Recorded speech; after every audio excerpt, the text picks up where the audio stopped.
The Indiana Fever did to you last year when they led everybody astray during the Caitlin Clark injury fiasco of 2025. You have not forgotten, and by the way, we haven't talked about this. I just thought about this right now, right here. Remember the Angel Reese fiasco where the Indiana Fever fans, the Caitlin Clark fans, were a bunch of racists? The Indiana Fever never did defend their fan base. They didn't. They did not. The veil has dropped, and the Indiana Fever's digital team just received a wake-up call they never anticipated. Stephanie White is being portrayed as the team's new savior, but the fans are firing back, calling the coverage nothing more than blatant glazing. It's a massive PR blunder that has the entire community demanding some real accountability. You simply can't share quotes about the honor of representing a team when the public feels you're actively undermining their once-in-a-lifetime superstar. The followers didn't just voice their disagreement. They completely dismantled the team's narrative in the comments. It turned into a relentless wave of hard truths crashing against the corporate fluff they've been trying to sell. Real quick, fast, and in a hurry. Understand who still runs this organization. Plain and simple. You got radicals running the organization. I'm just being real here. You got people ate up, thick with agenda, running this organization. And you got the Indiana Fever on social media still doubling down on Stephanie White being the savior of the franchise. The savior of the franchise wears 22. You dimwits don't know it.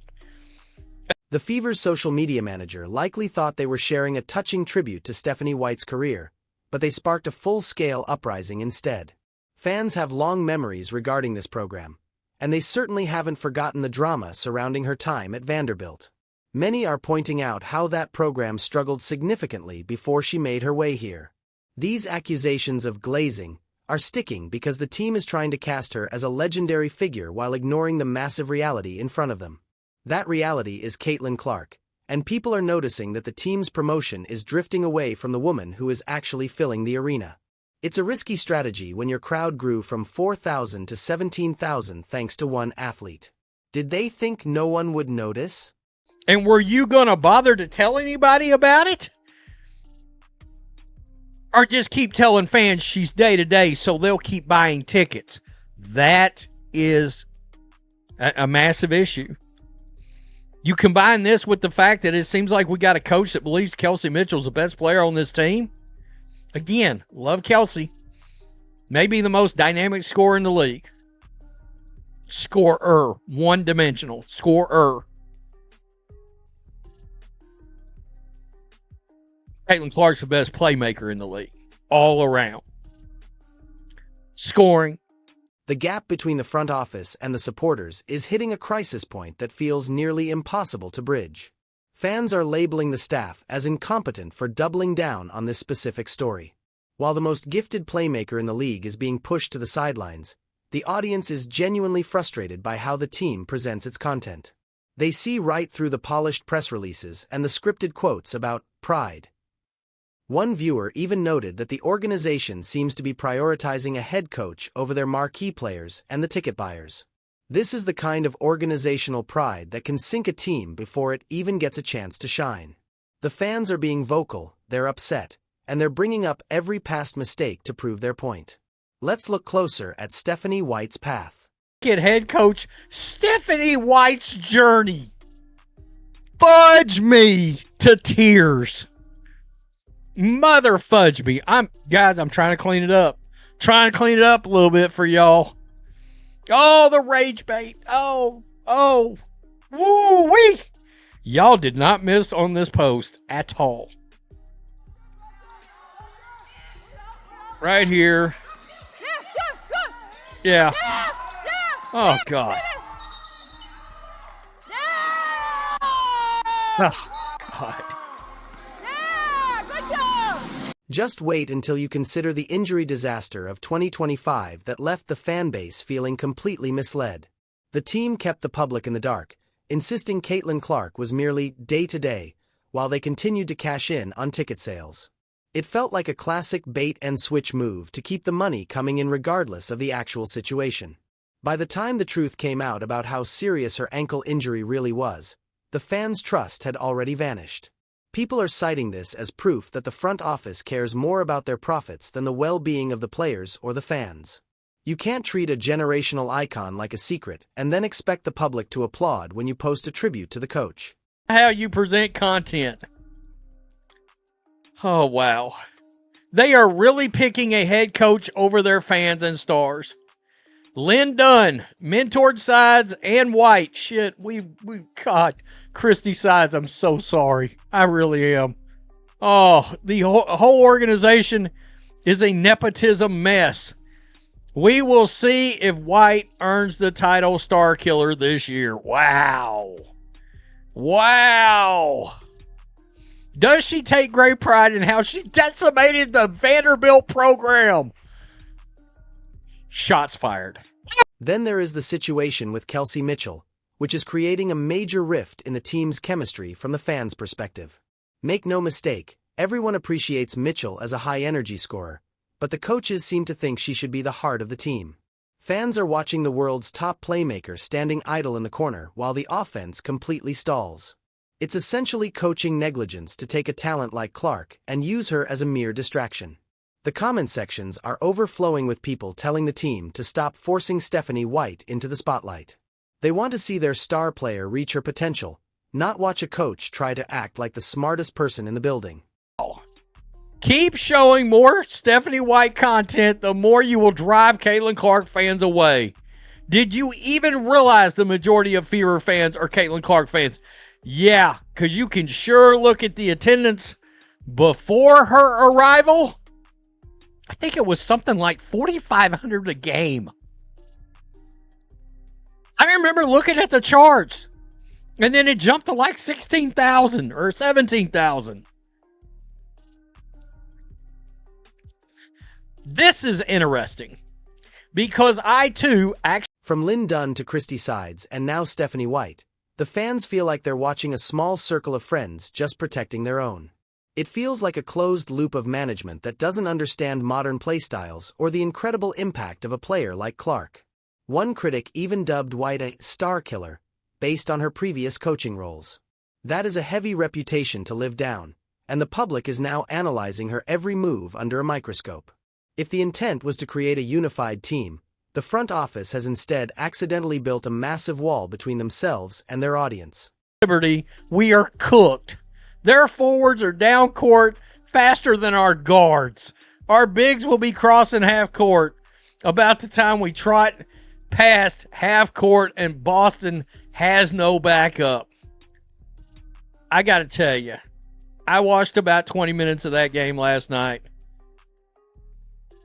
And after 20 minutes, my first thought was, Fever don't have a chance against this Liberty team.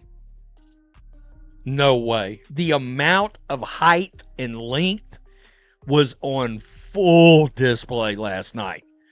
And how it worked in complement. We have to discuss the Angel Reese situation, because that was a key moment where the team completely failed to support its own people.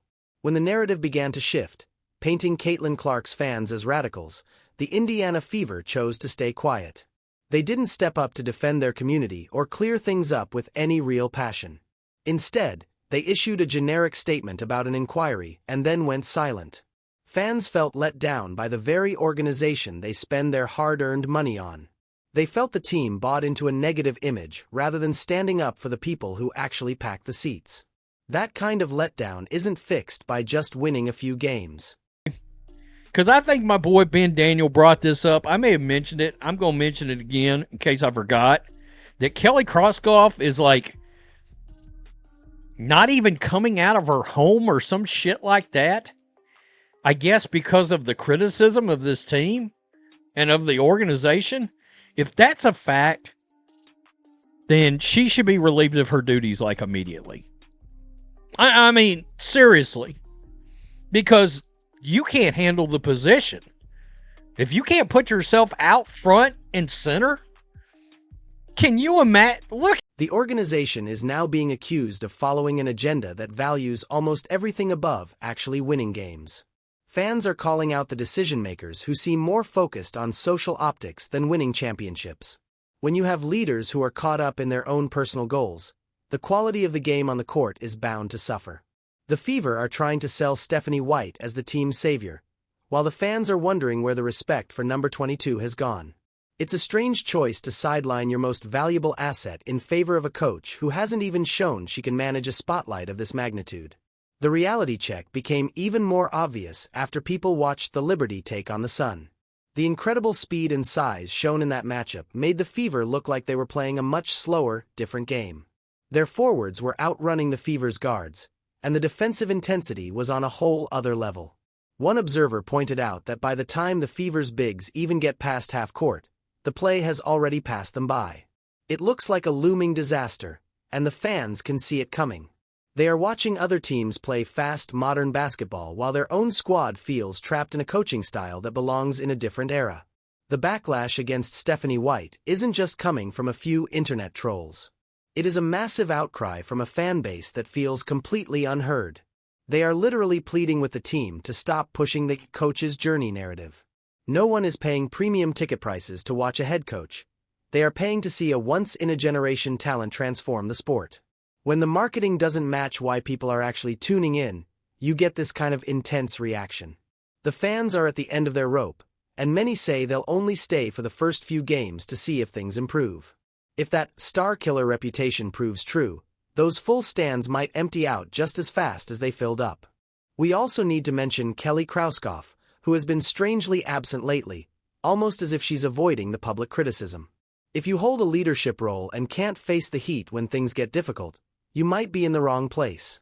Fans are drawing comparisons to Jerry Jones of the Cowboys, who at least has the courage to go on the air every week and take the blame. Jerry is out there tackling the hard questions, even if people don't like what he says.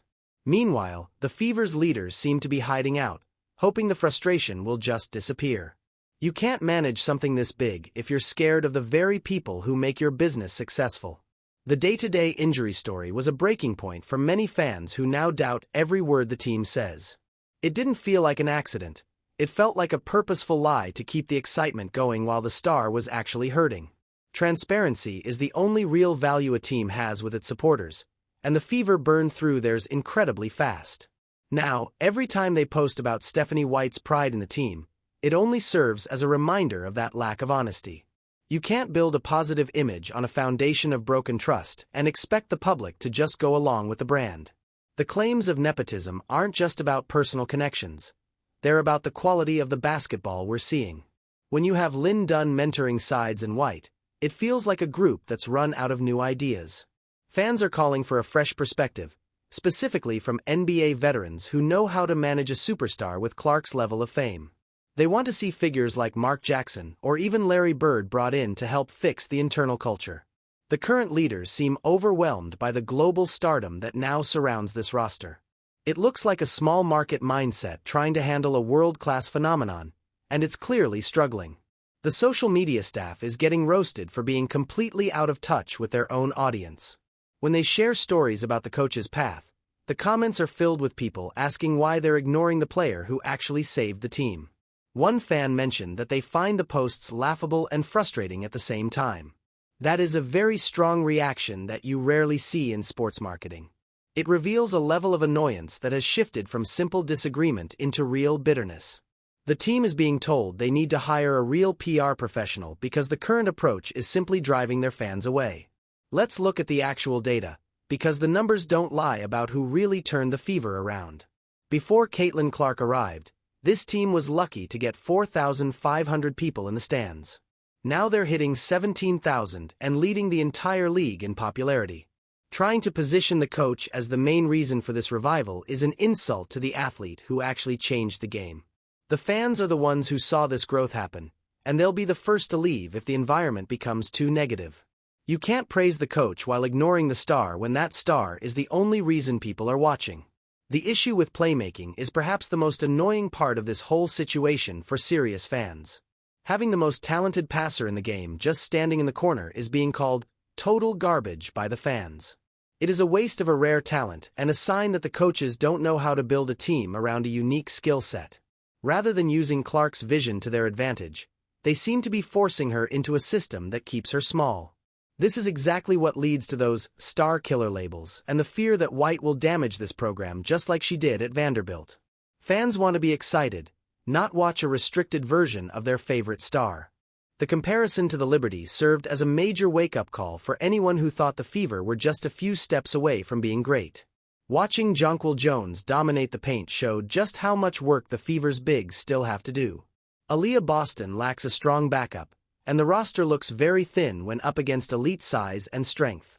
The preseason was described as a disaster, exposing every single flaw that management failed to fix. Instead of improving the team, the front office is busy sharing inspirational quotes about the coach. It's a perfect example of ignoring the real problems while focusing on the wrong things. 18 fans are now calling for a total reset of the organization from top to bottom. They want the leadership from the Pacers or NBA-level experts to come in and fix the team.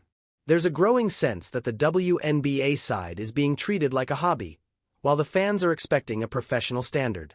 When you see how the Dallas Cowboys front office handles criticism by showing up, it makes the Fever's silence look even more like a lack of courage. The call for professional video and PR work isn't just about looks. It's about having a team in charge that understands the significance of this moment. The post about Stephanie White's journey was the perfect example of a failure to understand the audience. If the social media team is listening, the fans are telling you exactly what they want, and it isn't more stories about the coaches. They want honesty. They want their star player to be utilized properly, and they want the team to have their backs. Instead, they're getting a story that feels manufactured and insincere. The more you try to make White the hero, the more the fans will push back with that star killer narrative. It's a self-inflicted problem that the digital team keeps making worse with every new upload. These glazing accusations are especially harmful because they suggest the team is trying to invent a legacy that hasn't been earned. Stephanie White may have history here, but the fans are focused on what's happening right now. And right now, the team is struggling. The star is being pushed aside and the leaders are ducking the heat. You can't talk about having great pride in a team when the people who support that team feel totally disconnected. The gap is becoming so wide that it feels like two different realities: the corporate PR version and the actual experience of the people in the arena. The talk of a radical agenda from critics suggests a deeper cultural problem within the team. Some fans feel the organization is more of a nepotism mess than a competitive basketball squad. They see the hiring of old friends as a sign that the Fever cares more about being comfortable than being the best. This comfort is coming at the expense of Caitlin Clark's career and the fans' loyalty. When you have a coach being criticized for her performance before the regular season even gets going, you know you're in for a very long and challenging year. If this organization doesn't find a way to win back the fans' trust, the excitement is going to fade very quickly. You can only rely on the buzz of a #1 pick for so long before people demand real growth and respect. The front office needs to stop with the vague statements and start showing some actual strength. Defend your followers. Be transparent about injuries. And most importantly, let your best player do what she does best. The excessive praise for Stephanie White needs to end, and a serious talk about the future of this team needs to start before the crowd sizes start looking like 2023 again. In the end, the Indiana Fever are at a point where their internal ego is clashing with the outside world. They have a generational star who has brought them more attention than they ever imagined, but they seem determined to prove they don't need to change for her. The fans are the only ones being honest right now. And the truth is that the organization is missing the mark.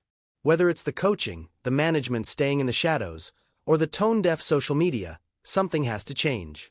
If they don't start listening to the fans, they're going to learn the hard way that you can't cover up mistakes with PR forever.